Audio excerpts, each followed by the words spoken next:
আসেনি শব্দটা? আছে কিনা?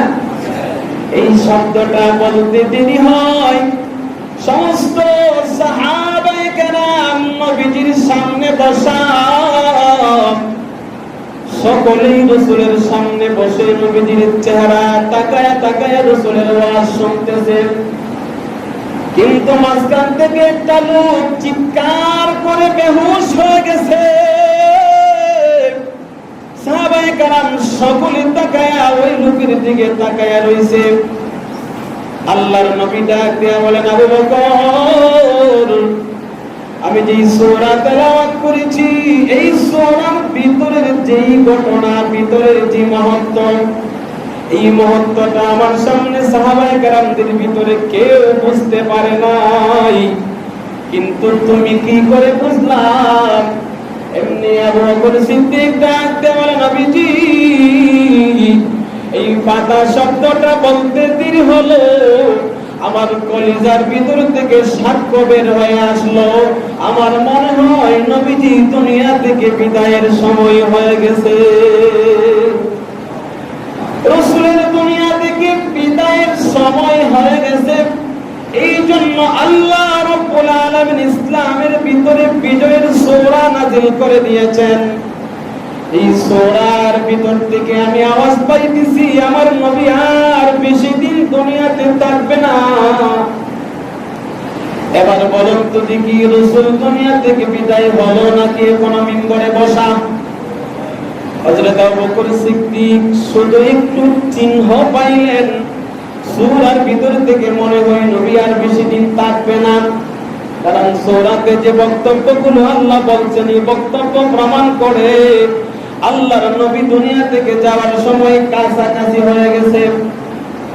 ঠিক তেমনি ভাবে আল্লাহর নবীজি বিদায় হজের ভাষণ দিতে গিয়ে বলতেছেন, আমার সাহাবায়ে কেরাম, আল্লাহ রাব্বুল আলামিন আল্লাহর প্রিয় বান্দাকে একটা অফার দিয়েছেন।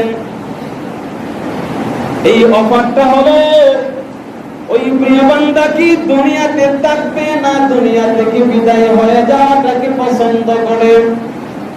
আল্লাহর প্রিয় বান্দাটা দুনিয়া থেকে বিদায় হয়ে যাওয়াটাকে পছন্দ করে নিয়েছে। এই কথা বলতে তিনি হযরত আবু বকর চিৎকার করে করে কান্না করে আর সাহাবায়ে কেরামকে বলে, তোমরা বুঝো নাই, আল্লাহর পক্ষ থেকে আল্লাহর প্রিয় বান্দার অফার, আর প্রিয় বান্দাটা দুনিয়া থেকে চলে যাওয়াকে নির্বাচন করেছে। ওই প্রিয় বান্দাটা কে তোমরা কি বুঝতে পেরেছো? আমি আবু বকর বলে দিতে পারি, ওই প্রিয় বান্দা হলো আমার নবী হযরত মুহাম্মদুর রাসূলুল্লাহ। হযরত আবু বকর কান্না করে আর বলে, আমার নবী দুনিয়া থেকে বিদায় হয়ে গেলে আমি কিভাবে থাকবো? হযরত আবু বকর সিদ্দিক রাদিয়াল্লাহু তাআলা আনহু দুনিয়া থেকে বিদায় হয়ে যাওয়ার চিহ্ন নবীজির কাছ থেকে পাওয়ার সাথে সাথে কান্না করতেন।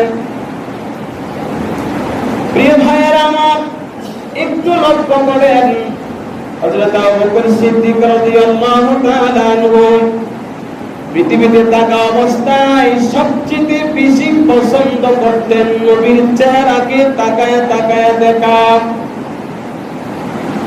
আল্লাহর নবীজি যেদিন দুনিয়া থেকে বিদায় হয়ে যায়, ইশরাকের সময় 12 রবিউল আউয়াল, কথাগুলো দিলের কান দিয়ে শোনার চেষ্টা করবেন। 12 রবিউল আউয়াল ইশরাকের সময় নবী দুনিয়া থেকে বিদায়। কোন মুহাদ্দিসের দ্বিমত নাই, কোন মুফাসসিরের দ্বিমত নাই। সকল মুহাদ্দিসিনে কেরাম, ফুকাহায়ে কেরাম, বড় বড় স্কলারগণ সকলেই এ ব্যাপারে একমত যে 12 রবিউল আউয়াল আল্লাহর নবী দুনিয়া থেকে বিদায় হয়ে গেছে। আল্লাহর নবীজি 12 রবিউল আউয়াল দুনিয়া থেকে ইশরাকের সময় বিদায় হওয়ার সাথে সাথে সাহাবায়ে কেরামের চিত্রটা কেমন হয়েছিল আবু বকর সিদ্দিক রাদিয়াল্লাহু তাআলা আনহু সবচেয়ে বড় সাহাবী। হযরত আবু বকর সিদ্দিক রাদিয়াল্লাহু তাআলা আনহু যখন খবর পাইল আল্লাহর নবী দুনিয়া থেকে বিদায় হয়ে গেছে, নবীর চলে যাওয়ার যে ব্যথা, যে বিরহ, ওই ব্যথাটাকে হযরত আবু বকর সহ্য করার, হজম করার জন্য চেষ্টা করলেন। কারণ হযরত আবু বকর সিদ্দিক চিন্তা করে নবী দুনিয়া থেকে বিদায় হয়ে যাবে, কারণ রাসূল দুনিয়া থেকে বিদায় হয়ে যাবে এর আলামত চিহ্ন আমি আরো আগ থেকেই বুঝতেছি, কিন্তু অন্য কোন সাহাবীরা এই চিহ্নগুলো বুঝতে পারে নাই। হযরত আবু বকর আল্লাহর নবীর ভালোবাসা, আবু বকরের সাথে নবীজির বন্ধন, নবীজির মহব্বত কেমন ছিল, আল্লাহর নবী দুনিয়া থেকে বিদায় হয়ে যাওয়ার সাথে সাথে হযরত আবু বকর ঘোড়ার পিঠে উঠে আবু বকর রাদিয়াল্লাহু তাআলা আনহু নবীজির করে গেলেন। মসজিদে নববীর ভিতর হইয়া আল্লাহর নবীজির সামনে গিয়ে দাঁড়ায়া ইয়া রাসূলুল্লাহ, ইয়া হাবিবাল্লাহ, আল্লাহর নবীকে ডাক দিলেন, নবীজি কোনো জবাব দেয় না। হযরত আবু বকর সিদ্দিক রাদিয়াল্লাহু তাআলা আনহু আল্লাহর নবীজির চেহারার উপর থেকে চাদরটা সরায়া আল্লাহর নবীজির কপাল মুবারকে হযরত আবু বকর একটা চুম্বন করে দিলেন। সুবহানাল্লাহ। চোখ দিয়া গড়ায়া গড়ায়া গড়ায়া কলিজা ছিঁড়া ব্যথাগুলো পড়তেছে, কিন্তু আজকে আবু বকর কিন্তু বিচলিত হয়ে যায়, ভেঙে পড়ে। অন্য সাহাবীর অবস্থা কি হবে? হযরত আবু বকর দাঁড়ায় রইলেন, নিজের ভিতরে এই ব্যথাটা সহ্য করে নিলেন। তাফসীর প্রমাণ করে হযরত আবু বকর যে ব্যথাটাকে সহ্য করলেন, এই সহ্য করার কারণে ভিতরে কলিজাটা হযরত আবু বকরের ছাই হয়ে গেছিল। আবু বকর সিদ্দিক যখন মুখ দিয়া নাক দিয়া যখন শ্বাস নিতেন, সাহাবায়ে কেরাম সাক্ষী হইয়া হাদিস লিখছেন যে আমরা আবু বকর সিদ্দিকের নাকে মুখে শ্বাসের সাথে কলিজা পুরা গন্ধ পাইতাম, কলিজা পুরা গন্ধ পাইতাম। চিন্তা করেন আবু বকরের কলিজায় নবীর মহব্বত কেমন ছিল। হযরত আবু বকর সিদ্দিক রাদিয়াল্লাহু তাআলা আনহু এমন ভাবে রাসূলকে ভালোবাসতেন, কিতাবের ভিতরে লেখে উনি যে বিছানায় ঘুমাইতেন, ওনার বিছানা বরাবর ওনার গড়ে যে উপরে চাউনি ছিল, দুনিয়া থেকে বিদায় হয়ে যাওয়ার পরে সাহাবায়ে কেরাম যখন ওই গড়ের ভিতরে ঢুকলেন, উপরে তাকায় দেখলেন অনেকটা জায়গা কালো হয়ে রইছেন, কালো হয়ে গেছে। জিজ্ঞাসা করলেন এটা কেন, এটা কিসের চিহ্ন?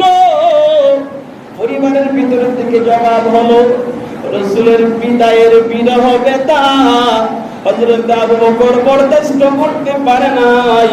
এই বিছানায় শুয়ে শুয়ে আহ আহ করে বিরহ ব্যথায় যে শ্বাসগুলো ওনার ভিতর থেকে বের হয়েছিল, এই শ্বাস বের হতে হতে ওনার উপরের চাউনিটা কালো হয়ে গেছিল।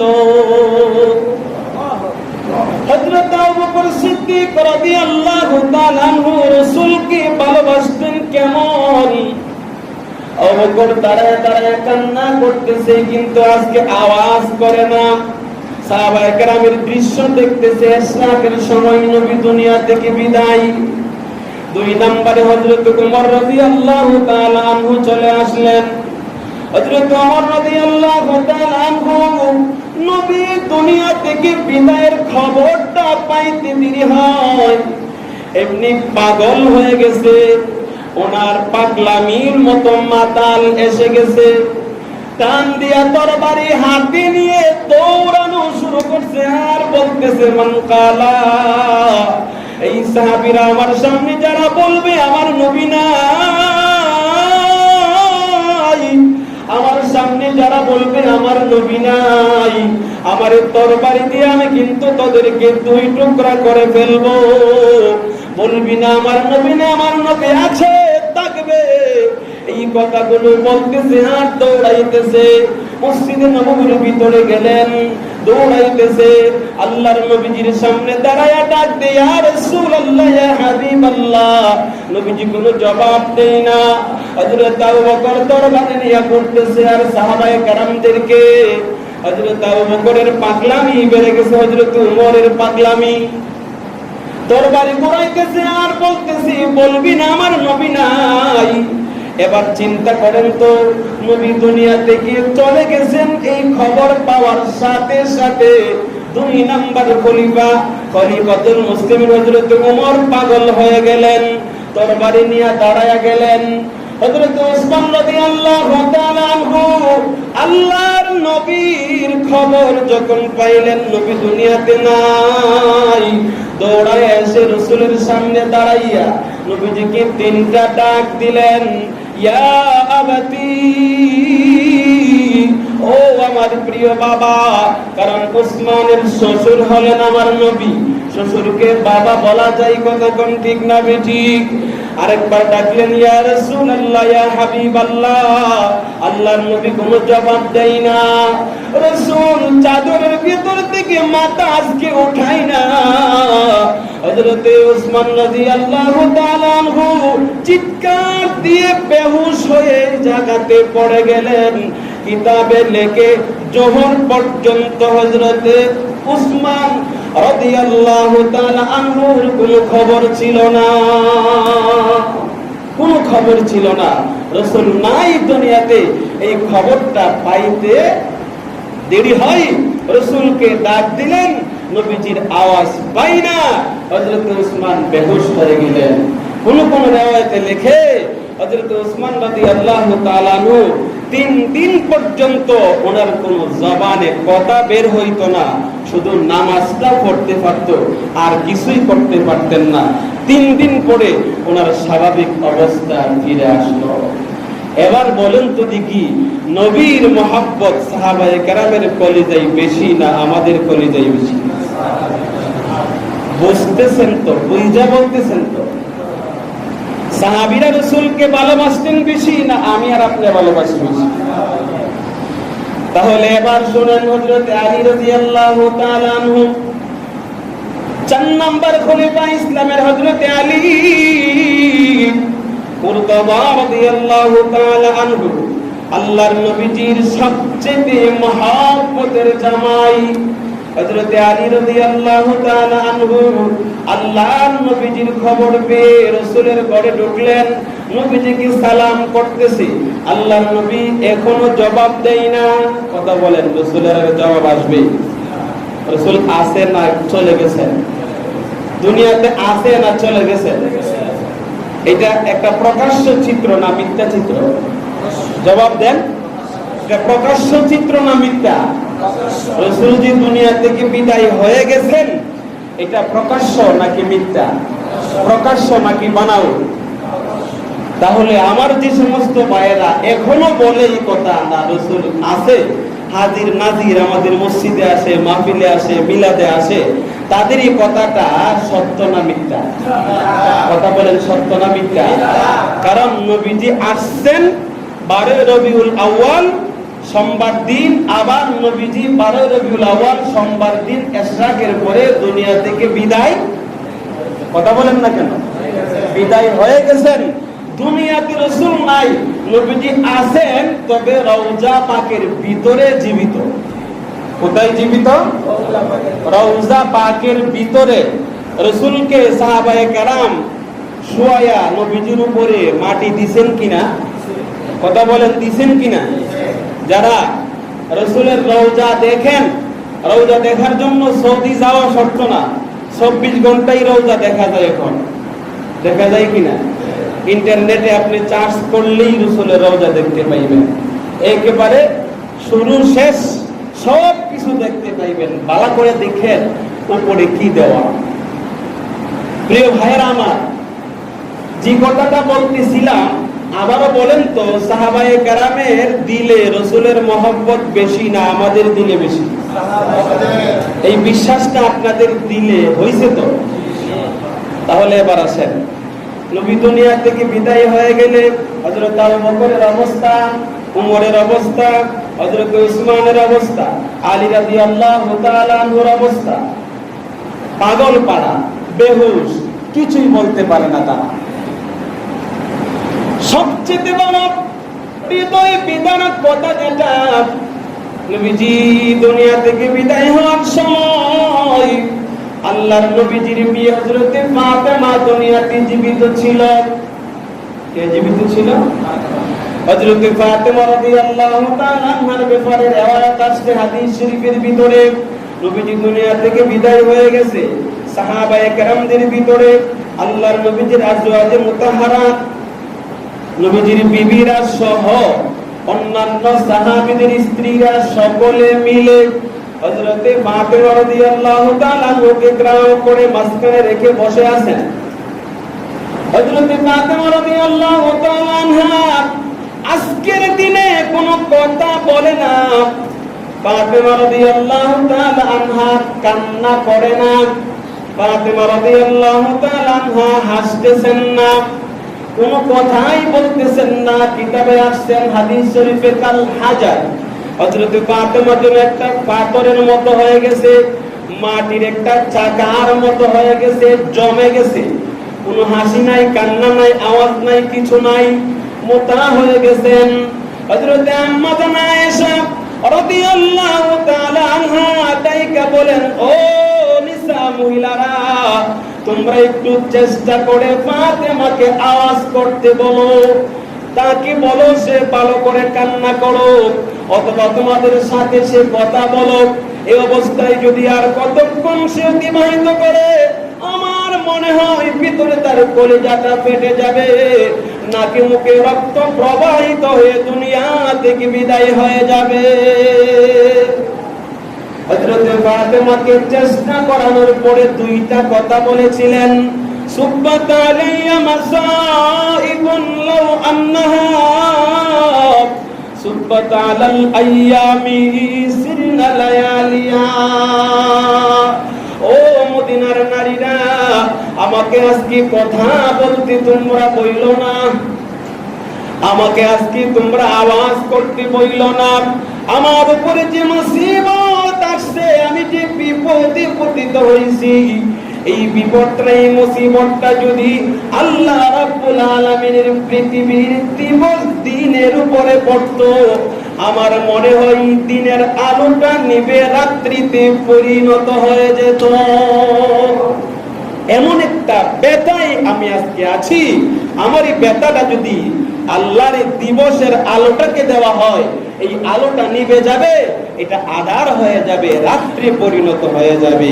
ও আমার ভাইরা, আল্লাহর নবী দুনিয়া থেকে বিদায়ের সময় সাহাবায়ে কেরামের অবস্থাটা এমন ছিল, নবীজির সামনে যারা ছিল তাদের অবস্থা এমন ছিল, তারা কলিজা দিয়ে রাসূলকে মহব্বত করেছেন, চিত্র দেখাইছেন, আমরা ইতিহাস পড়লেও বুঝি।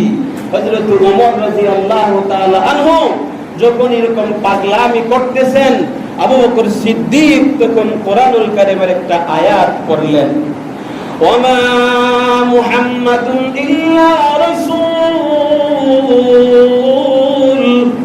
قد خلت من قبله الرسل। ওমর পাগলামি কইরো না, কারণ মুহাম্মদ একজন নবী, একজন রাসূল। ওনার পূর্বে এমন আরো নবী রাসূল দুনিয়াতে আসছে, তারাও দুনিয়া থেকে বিদায় হয়ে গেছে। অতএব মুহাম্মদ নবী রাসূল, উনি দুনিয়া থেকে বিদায় হয়ে যাবে। হযরত ওমর বলেন, আমার মনে হইছে আবু বকর যখন আয়াত তেলাওয়াত করছে, মনে হয় আয়াতটা নতুন ভাবে নাজিল হইছে। সুবহানাল্লাহ। আমি আয়াতের অর্থ জানি, ব্যাখ্যাও জানি। ওমর বলেন, আমি এই আয়াতের অর্থ জানি, ব্যাখ্যাও জানি, কিন্তু এই সময় এই আয়াত আমার সামনে নাই। ওমর হযরত আবু বকর যখন বলে দিলেন, ওমর এরকম পাগলামি করতেছো কেন? ওমা মুহাম্মাদুন ইল্লা রাসূল, মুহাম্মদ তো শুধু একজন রাসূল আর নবী, قد خلت من قبله الرسل, ওনার পূর্বেও এমন নবী রাসূল দুনিয়াতে আসছে, ওনারা দুনিয়া থেকে বিদায় হয়ে গেছেন। অতএব আমাদের নবী, আমাদের রাসূল মুহাম্মদ সাল্লাল্লাহু আলাইহি ওয়াসাল্লাম উনিও দুনিয়া থেকে বিদায় হয়ে যাবে। এখানে এত বিচলিত, এত পাগলামি করিও না। তবে শোনো, মান কানা ইয়াবুদু মুহাম্মাদান ফাইন্না মুহাম্মাদান ক্বাদ মাত।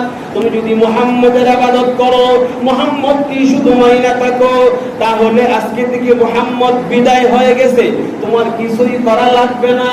ওমান কানা ইয়াবুদুল্লাহ ফাইন্নাল্লাহা হাইয়্যুন লা ইয়ামুত।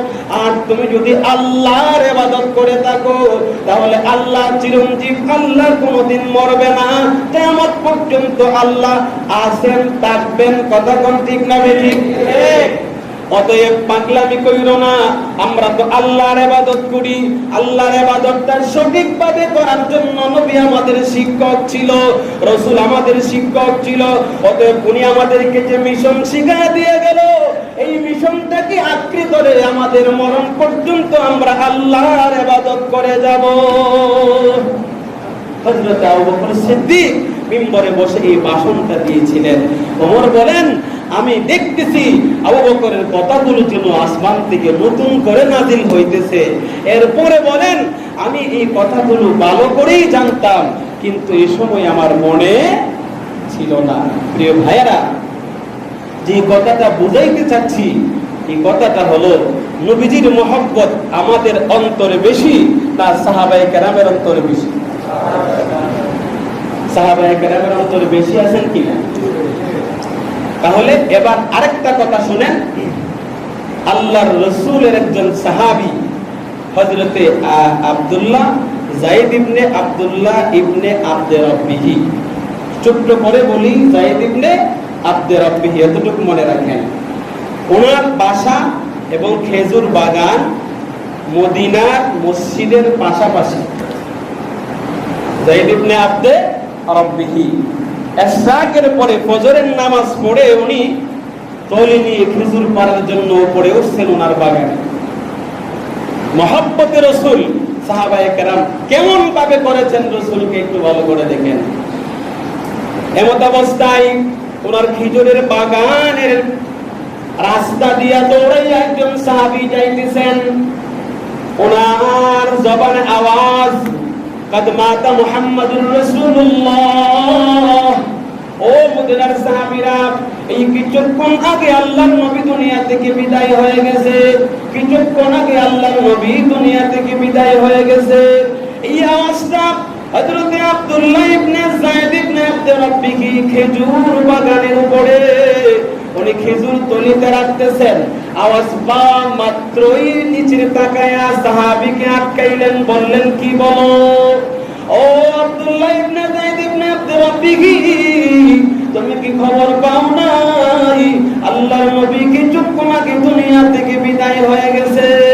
হাদিসের ভিতরে যে ঘটনাটা এইভাবে আসছেন, এই আওয়াজটা পাওয়ার সাথে সাথে হযরত যায়েদ ইবনে আব্দে রব্বিহির হাত যেন লোহার মতো হয়ে গেছে। ওনার হাত খেজুরের ভিতরে আটকতেছে না, ওনার তলিটা আটকায় রাখার মতো ওনার শক্তি নাই।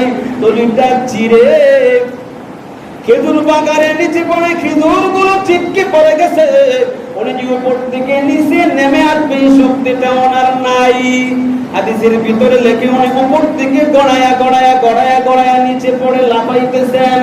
দুইটা হাত রব্বে কারীমের দিকে এরকম ভাবে বাড়ায়া বলতেছেন, আল্লাহ, যে খবরটা আমি পাইলাম, এই খবর যদি সঠিক হয়, আমার নবী যদি দুনিয়া থেকে বিদায় হয়ে যায় তাকে, তাহলে আজ থেকে এই মুহূর্তে আমি আপনাকে জানায় দিতে চাই, আমার দুইটা চোখ দিয়ে আমি আর আপনার সূর্যের কিরণ দেখতে চাই না, আমি দুনিয়ার আলো দেখতে চাই না, আকাশ জমিন আমি দেখতে চাই না। আমার মাহবুব নবী যেই দুনিয়াতে নাই, আমার নবীর সামনে আমার বাচ্চাদেরকে নিয়ে গিয়ে দাঁড়াইলে বাচ্চারা যখন খিদায় কান্না করত, রাসূলের চেহারায় দেখে দেখে তারা সাথে সাথে হেসে বাড়িতে ফিরে আসতো। সুবহানাল্লাহ। রব্বে কারীম আল্লাহ মাহবুব নবী যদি দুনিয়া থেকে বিদায় হয়ে থাকে, আল্লাহুম্মা কুফা বাসারি, আমার দুইটা চোখ এই মুহূর্তে আপনি অন্ধ বানায়া দেন। আমার রাসূলকে দেখতে না পারলে আমার চক্ষু দিয়ে দুনিয়ার কিছুই আমি দেখতে চাই না। তবে হ্যাঁ, যখন আমি জান্নাতে যাব, আমার চোখের আলোটা আবার ফিরাইয়া দিয়ে ওই জান্নাতের ভিতরে আমি আমার চক্ষু দিয়া আপনাকে দেখব, আমার নবী মুহাম্মদুর রাসূলুল্লাহকে মন গড়ে গড়ে দেখব। কিন্তু এখন কুফা বাসারি, আমার চক্ষুটা আপনি এই মুহূর্তে অন্ধ বানায়া দেন, কারণ নবী নাই। চক্ষু দিয়ে আমি রাসূল থেকে শ্রেষ্ঠ পৃথিবীতে আর কিছুই দেখতে চাই না, কারণ নবীর যে শ্রেষ্ঠ দুনিয়াতে কিছু নাই। আমার চোখ যে চক্ষু দিয়ে রাসূলের চেহারা দেখলো, এই চক্ষু দুনিয়াতে নবীর চেহারা না দেখলে আর কিছুই দেখতে চাই না। হাদিস প্রমাণ করেছে আল্লাহ রাব্বুল আলামিন ওই সাহাবীর দোয়া কবুল করে সাথে সাথে ওনাকে অন্ধ বানায়া দিছে। নবী প্রেম, রাসূল প্রেমের নজির আজ 1450 বছর পরেও এই ঘটনা প্রমাণ করে সাহাবায়ের কলিজা থেকে আল্লাহর নবীকে তারা বেশি ভালোবাসতো। কি বলেন, ঠিক না বেটি? হযরত বেলাল রাদিয়াল্লাহু তাআলা আনহু কালো একজন সাহাবী, হাবশী সাহাবী, যে সাহাবী নবীর মসজিদের মুয়াজ্জিন ছিল। হযরত বেলাল রাদিয়াল্লাহু তাআলা আনহুর অবস্থাটা, নবী দুনিয়া থেকে বিদায় হয়ে গেছে কোন সময়? কথা বলেন। ইশরাকের সময়, সকালবেলা ফজরের নামাজের পরে। এই সময় সাহাবায়ে কেরাম আস্তে আস্তে আস্তে আস্তে সমস্ত সাহাবায়ে কেরাম এখানে জমায়েত হয়ে গেল। সাহাবায়ে কেরামদের ভিতরে কেউ দাঁড়াইতে পারে না, সকল বিচলিত অবস্থায় কান্না করতেছে, কেউ বেহুশ হয়ে আছে। ঠিক এই দিক দিয়ে সময় চলে যেতে যেতে জোহরের সময় হয়ে গেছে। হযরত আবু বকর সিদ্দিক রাদিয়াল্লাহু তাআলা আনহু বেলালকে ডাক দিয়ে বলে, বেলাল, নবীজি দুনিয়া থেকে যাওয়ার পূর্বে একটা ঘোষণা দিয়ে গেছেন, আসসালাত আসসালাত মিম্মা মালাকাত আইমানুকুম। ও আমার উম্মতেরা, আমি চলে যাই, তোমাদেরকে আমি নামাজ দিয়ে যাই, সাবধানে নামাজ কিন্তু তোমরা ছেড়ে দিবা না। বেলাল রে, নবী দুনিয়াতে যাওয়ার শেষ কথা ছিল আসসালাত। অতএব রাসূল দুনিয়া থেকে বিদায় হয়ে গেছে, নবীর মিশন আমাদেরকে ধরে রাখতে হবে। এই জন্য আর দেরি করো না, ওঠো, মিনারে জোহরের আযান দাও, নামাজ পড়তে হবে সকলকে নিয়ে। হযরত বেলাল বলেন, আবু বকর, আমাকে আযানের কথা বলিয়েন না, আমি আযান দিতে পারবো না, আমার শরীরে শক্তি নাই, আমার শরীরে আযান দেওয়ার মতো এরকম অবস্থা নাই। হযরত ওমর রাদিয়াল্লাহু তাআলা আনহু 2 নম্বরে আয়েশা আবু বকরের হাতে ধরে বলেন, ভাই, তুমি যদি আযান না দাও সাহাবায়ে কেরাম সজাগ হবে না, কারণ তোমার এই আওয়াজ কণ্ঠটা শুনলে সাহাবায়ে কেরাম মনে করবে নবীর মুয়াজ্জিন আযান দিচ্ছে, রাসূল মনে হয় নামাজ পড়াইবে, যাই আমরা ওযু করে মসজিদের ভিতরে যাই। হযরত বেলালকে ওমর রাদিয়াল্লাহু তাআলা আনহু হাতে ধরে ধরে মিনারায় নিয়ে গেলেন। মিনারাতে উনি উঠে দাঁড়াইলেন, আযান দেওয়ার জন্য কানে হাত নিয়ে বললেন, আল্লাহু আকবার, আল্লাহু আকবার, আশহাদু আল্লা ইলাহা ইল্লাল্লাহ, আশহাদু আল্লা ইলাহা ইল্লাল্লাহ। এই আওয়াজ যখন মদিনায় বেশি উঠলো, সাহাবায়ে কেরাম প্রত্যেকে নিজের জায়গা থেকে একটু নড়া দিয়া উঠছে। আযান দিতেছেন বেলাল, নামাজের সময় হয়ে গেছে, কিন্তু এই দুইটা শব্দ আওয়াজ শোনা গেল, 3 নম্বরে আর আওয়াজ বেশি আসতেছে না, আশহাদু আন্না মুহাম্মাদুর রাসূলুল্লাহ, এই আওয়াজটা আর আসতেছে না। বেলাল তো আযান শেষ করতে পারে নাই। হযরত বেলাল রাদিয়াল্লাহু তাআলা আনহু আল্লাহু আকবার বললেন, আশহাদু আল্লা ইলাহা ইল্লাল্লাহ বললেন, আশহাদু আন্না মুহাম্মাদ শব্দটা উচ্চারণ করতে পারে নাই। হযরত বেলালের কণ্ঠের আওয়াজ আসতেছে না। সাহাবায়ে কেরাম দৌড়ায়া মিনারায় উঠে দেখে আবু বকর সিদ্দিক রাদিয়াল্লাহু তাআলা আনহু আগায় আসলো, হযরত ওমর আগায় আসলো। একটু আগায় থেকে হযরত বেলাল মিনারা থেকে গড়ায়া গড়ায়া গড়ায়া গড়ায়া সিঁড়ির নিচ পর্যন্ত এসে জমিনে টেকে যায়। আওয়াজ বলতেছে, ইয়া রাসূলুল্লাহ, ইয়া হাবিবাল্লাহ। হযরত ওমর বলেন, বেলাল আযান দিলা না কেন? হযরত বেলাল চোখের পানি ছেড়ে ডাক দিয়ে বলে, ওমর, আমাকে বাধ্য করবে না। আমি যখন আশহাদু আন্না মুহাম্মাদুর রাসূলুল্লাহ মিনারা থেকে বলতাম, আমি ডানে তাকাইলে বামে তাকাইলে আমার দুই চোখে দেখতাম মসজিদের ভিতরে আমার নবী বইসা রইছে। আমি রাসূলকে দেখা দেখা সাক্ষ্য দিতাম, আশহাদু আন্না মুহাম্মাদুর রাসূলুল্লাহ। এই যে দেখা যায় এই মানুষটাই তো রাসূল, এই মানুষটাই তো মুহাম্মদ। কিন্তু আজকে আমি তাকায় দেখি আশহাদু আন্না মুহাম্মাদুর রাসূলুল্লাহ বলবো, এমনি আমি মসজিদের ভিতরে তাকায় দেখি আমার নবী বসে নাই, আমার রাসূল নাই। আমি কাকে দেখে সাক্ষ্য দিব? এই জন্য আমি আজকে আর আযান দিতে পারলাম না। তবে আমাকে একটু হাত দাও। ও ওমর, আবু বকর, একটা দরখাস্ত আমি তোমাদের কাছে করি। আমি মদিনায় থাকলে আযান দেওয়া লাগবে, অতএব আমাকে ছুটি দাও। আমি আমার বাবার দেশ, আমি হাবশাতে চলে যাব। কোনদিন আমি আর মুহাম্মাদুর রাসূলুল্লাহ বলে মিনারায় দাঁড়ায়া বলতে পারবো না। এই শক্তি সামর্থ্য আমার কলিজাতে আর নাই। কারণ আমি যখন আযান দিতাম দেখতাম আমার নবী বসা, আজকে নবী নাই। আমি তাকাইলেই তো আমার কলিজা ফেটে যায়, কিভাবে আমি আযান দিব? ঠিকই উনি চলে গেলেন ওনার বাবার বাড়ি হাবশাতে, মদিনাতে আর রইলেন না। প্রিয় ভাইয়েরা, যে কথাটা বলতেছি, বলেন তো এই বেলালের কলিজায় আমার রাসূলের মহব্বত বেশি ছিল না আমার কলিজায় বেশি ছিল? কিন্তু আল্লাহর কসম করে বলি, আল্লাহর কসম করে বলি, কোরআন সাক্ষী রেখে বলতে পারি, হযরতে বেলাল ওনার জীবনে কোনোদিন মিলাদুন নবী রাসূলের জন্মের উৎসবে মিছিল করে নাই। হযরত আবু বকর কোনোদিন রাসূলের জন্মের উপলক্ষে মিছিল করে নাই। হযরত ওমর কোনোদিন রাসূলের জন্মের উপলক্ষে মিছিল করে নাই। হযরত ওমর করে নাই, উসমান করে নাই, আলী করে নাই। জান্নাতের সার্টিফিকেট প্রাপ্ত 10 জন সাহাবীর ভিতরে কেউ করে নাই। সাহাবায়ে কেরাম 100 লক্ষ, এর ভিতরে একজন সাহাবীও রাসূলের জন্মের উপলক্ষে কোনোদিন মিছিল করে নাই, রাস্তায় বের হয় নাই। তারা কোনোদিন মিটিং মিছিল করে নাই। রাসূলের জন্মের উপলক্ষে তারা রুটি বিতরণ করে নাই, সেমাই পাকা, তারা এই জাতীয় কাজ করে নাই।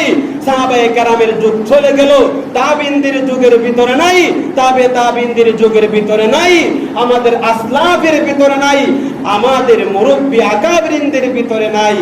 এই মিলাদের নামে রাস্তায় বের হওয়া, মিটিং করা, মিছিল করা, এই জাতীয় উৎসব করা, আলোকসজ্জা করা, এইগুলোর একটা পয়েন্ট কোরআন হাদিসের ভিতরে দেখাইতে পারবেন না। যারা করে এটা পেট পূজারি ছাড়া আর কিছুই হতে পারে না, এটা বন্ডামি ছাড়া আর কিছুই হতে পারে না। কারণ প্রথমে বলছি, সাহাবায়ে কেরামের সামনে বৈশা, রাসূলের সামনে বৈশা সাহাবীরা কোরআন হাদিস শিখছে। কথা কোন ঠিক না বেটি? ওনারা যে জিনিসটা রাসূলের জবান থেকে পাইছেন ঠিক এই আমলটা করছে। সাহাবায়ে কেরাম করে নাই, তাবিন করে নাই, তাবিন করে নাই, আমাদের আইম্মা আসলাফ করে নাই, মাযহাবের ইমামগণ করে নাই, ইমাম বুখারী করে নাই, তিরমিজি করে নাই, আবু দাউদ করে নাই, ইমাম নাসাই করে নাই, ইবনে মাজাহ করে নাই। আল্লাহ রাব্বুল আলামিনের কোন ওলি এই জাতীয় কাজে অংশগ্রহণ করে নাই। অতএব আমরাও এই জাতীয় কাজে অংশগ্রহণ করব না, রাজি আছি ইনশাআল্লাহ। কারণ আমরা আমাদের ঈমানকে হেফাজত করতে হবে, ঈমানকে হেফাজত করতে হবে। আমরা রাসূলকে ভালোবাসি, নবীজিকে যারা ভালোবাসে তারা এই জাতীয় কাজ করতে পারে না। কারণ আমার নবী রাসূল দুনিয়া থেকে বিদায়ের আগেই বলে গেছেন, যারা আমাকে ভালোবাসো তোমরা আমার মিলাদ করবা সপ্তাহে সোমবারে রোজা রেখে। কি রেখে? এটা কার কথা? কথা বলেন, কার কথা? অতএব নবীজির এক কথার বাহিরে আর কোনো কথা হাদিসে নাই। কোরআনে তো এই জাতীয় আয়াত নাই, হাদিসের ভিতরে নবীজি এই কথা বাদে অন্য কোনো কথা আর বলে নাই। শুধু একটাই কথা বলেন তা না, নবী নিজেও প্রতি সোমবারে রোজা রাখতেন। সাহাবীরা বললেন, নবী এটা কেন? রাসূল বলেন, আমি শুকরিয়া করি আল্লাহ যে আমাকে রাসূল নবী বানায় দুনিয়াতে পাঠাইছে এই দিনে এইবারে, এই জন্য আমি রোজা রাখি। অন্য বর্ণনায় আছে এই সোমবারে আল্লাহ আমারে কোরআন দিছে, নবী বানাইছে, রাসূল বানাইছে, এই জন্য আমি রোজা রাখি। মোট কথাই রাসূলের জন্মের মিলাদ যদি কেউ পালন করতে চাই তাহলে রাস্তা মাত্র একটা। কয়টা? কথা বলেন, কয়টা? এই রাস্তাটা কি? সোমবারে রোজা রাখবো। প্রকৃত আশিকি রাসূল যদি হয়, রোজা রাখা দেখায় দেব আমি নবীর আশিক, আমি রাসূল প্রেমিক, এর বাহিরে কোনো কিছু নাই। আল্লাহ আমাদের সকলকে কথা বোঝার তৌফিক দান করুন, আমিন। যারা সুন্নাত করে নাই সাহাবায়ে সুন্নাত